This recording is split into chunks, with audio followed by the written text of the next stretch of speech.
Fala galera, aqui na TV O Seu, na Ponta dos Cascos de hoje, vai conversar com você que é ferrador, como sempre, mas você que é proprietário de cavalo e você que é dono de centro de treinamento, de aras e assim vai. E aí, comigo, Edson Pagotto. De novo. Satisfação, tudo bem com o senhor? É minha, sempre. Prazer. E a conversa de hoje é a seguinte, ó. Nós estamos vendo um aumento muito grande de pessoas entrando para o mundo do cavalo e lugares enchendo de cavalo e aquela coisa toda. E, consequentemente, tende a aumentar a demanda de serviço para todo mundo e tal. Quando você chega num lugar para ferrar um cavalo, especialmente cavalos que você ainda não conhece, mas acaba aqui com todos, você já conhece mais ou menos o perfil da tropa, você já sabe mais ou menos quem, aquela coisa. Sim.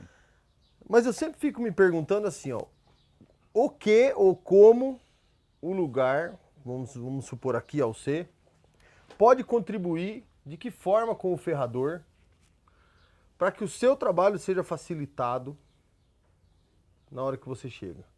E aí a gente pode ficar viajando aqui o ano inteiro. São várias contribuições que podem ser. Mas quais são os pontos que vocês ferradores, mais, sei lá, ficam na cabeça? Puta, eu vou naquele lugar lá, não tem tal coisa, ou tem tal coisa, ou a coisa é longe, ou o que vocês... A grande maioria dos locais que a gente trabalha, certo? Não vou generalizar 100%, mas a grande maioria não pensa na estrutura, né, física do local, quando se constrói uma hípica, quando se bola um centro de treinamento, ninguém pensa na ferradoria. Muito poucas pessoas, uma minoria muito grande, pensa no lugar onde o ferrador vai trabalhar. Sempre esse lugar quando a gente chega uma no lugar, rebarba. É o que sobrou, certo? Não existe nada específico, precisa de um lugar onde o carro chegue, onde você tem acesso à iluminação, à ventilação, porque muitas vezes você trabalha à noite, você trabalha, né, tropa muito grande e tal, energia elétrica, tudo isso aí... Tomada, tal. Você entendeu? E na grande maioria das vezes não existe isso. Então o que a gente encontra é embaixo de uma árvore, de uma Santa Bárbara, como você tem ali, bem boa, de sombra. No dia de chuva você não consegue ferrar. Na terra. Na terra, na grama. Então isso é uma constante, é uma coisa comum. Quando você fala uma ferradoria, não é que eu tenho que montar uma estrutura de uma ferradoria. Porque às vezes o cara fala assim, não vou montar, porque o cara só aparece aqui a cada 30, 40 dias, não precisa, não é isso? Mas é uma condição, né? A gente pensa, né, a ferradoria, aquela coisa, com forja, com não sei o quê, para lá, todo o esquema. Não. Equipamentos, não é isso. É um lugar próprio onde você tem um acesso fácil, com ventilação, com iluminação, onde o seu carro chega, que na maioria das vezes o nosso meio de transporte, o nosso carro é a oficina. Então você monta, né, na maioria dos ferradores é assim, você monta todos os seus apetrechos, né, as ferramentas de trabalho, com o carro, montado no carro. Então a forja não sai, a bigorna, a única coisa que às vezes você tira é a bigorna. Entendi. O resto é tudo meio que acoplado no carro. Então, até a forja, às vezes. Até a forja, na maioria das vezes, fica no carro. Você não precisa tirar. São braços articulados, né? Tem vários ferradores que trabalham assim. Então você não consegue o acesso do carro no lugar. Quando esse lugar existe, né? Na maioria das vezes não acontece isso. Isso é um fator, certo? Outros fatores que prejudicam muito o nosso esquema, como o ferrador vai uma vez por mês, uma vez a cada 40, 50 dias no lugar, você não tem um contato direto com o cavalo 24 horas por dia, todos os dias da semana. Então você é uma pessoa estranha para o cavalo na maioria das vezes, certo? Então o lance do treinamento do cavalo, se deixar ferrar, é uma coisa complicada. Então você pega muita tropa brava, cavalos que assustam demais, E aí, cavalos que são treinados de forma errada para serem contidos para o ferrajamento. Mas, por exemplo, vamos lá, vou dar uma provocadinha aqui na história. Em teoria, não estou falando que na prática é igual, mas em teoria, o cascamento ou o ferrajamento começam com o cavalo quieto dando as patas. Em teoria. Sim. E em teoria, um cavalo fora do mundo do cascamento e do ferrajamento deve ter o casco limpo pelo menos uma vez por dia antes de montar, sair da baia, entrar na baia. Então, em teoria, esses cavalos devem ter a prática de dar aquele velho ditado. A mão e o pé, porque todo dia tem alguém limpando. Aquele velho ditado.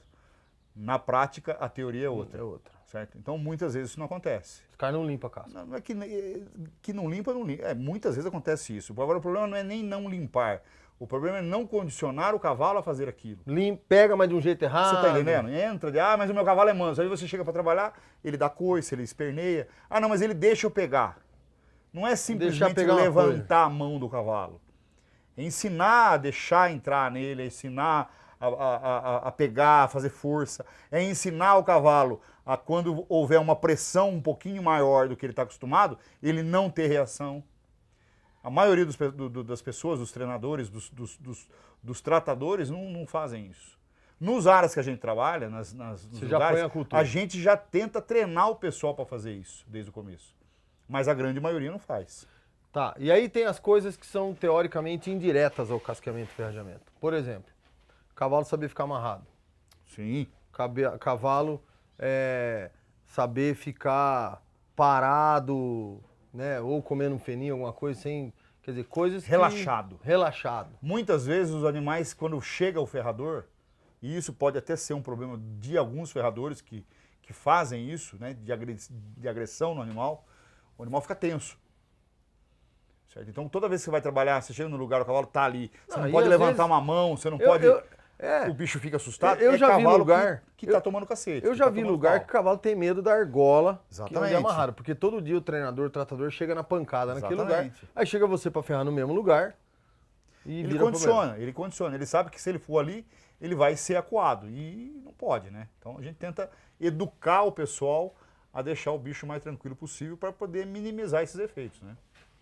Legal. Então olha aí, ó, né? Então, se a gente tiver que pensar aí, vamos terminar a história dando uma orientada em quem está construindo, de repente.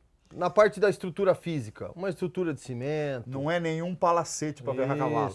É um lugar apropriado para receber um cavalo, onde haja iluminação, onde haja ventilação, ponto de energia. Tudo isso é uma coisa que facilita demais o trabalho do ferrador. Do ponto de vista da moçada que lida com a tropa o mês inteiro antes de vocês chegarem? Cuidado, com calma, trabalhar, ensinar a ficar quieto, ensinar o cavalo a entregar o membro para você, levantar o pé, levantar a mão, ensinar ele a ter uma reação tranquila quando ele é submetido a uma ação de pressão um pouco maior. Muito bom. E o melhor dessa história que eu vejo é assim, isso não funciona só para quando o ferrador chega. Sem dúvida. É para a vida do cavalo. É para a vida do cavalo. Então, ao fazer tudo isso, é simples, vamos combinar. Não não falamos nada de... Nada absurdo. Né? Eu acredito que antes de você, do tratador, aprender a limpar a cocheira, a cuidar de um cavalo, ele tem que fazer um curso de horsemanship. Ele tem que ter a base do que é o horsemanship. Uhum. Entender como é que funciona a cabeça do cavalo. Principalmente em áreas de criação. Quem vai mexer com potro. Certo? Porque dali é toda a base que é ensinada, que é o alicerce para tudo que você vai fazer para frente. Legal. Muito bem. Se você gostou, então, olha aí, ó. Hoje foi na ponta, foi bacana, hein, cara? Foi legal. Cirúrgico. Se você gostou, curte, compartilha, convide seus amigos aí para seguir os nossos canais. Muito obrigado, companheiro. Eu é que agradeço. Até mais ver, como diz aqui em Salto de Pirapora. Até mais ver. Tudo de bom. Tchau, valeu. Abraço.